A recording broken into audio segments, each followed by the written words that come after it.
আসসালামু আলাইকুম এভরিওয়ান, কেমন আছেন সবাই? আশা করি সবাই ভালো আছেন। শীতের ঋতুতে কুমড়ো বড়ি দিয়ে মাছ রান্না ভীষণ মজার খাবার।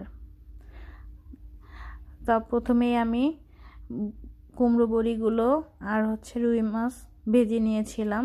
ভেজে রাখা তেলের মধ্যে দিয়ে দিলাম 1 টেবিল চামচ পরিমাণ রসুন বাটা, পেঁয়াজ বাটা এবং হাফ চা চামচ পরিমাণ আদা বাটা দিয়ে আমি সুন্দরভাবে নেড়েচেড়ে মশলাগুলো মিশিয়ে নিলাম।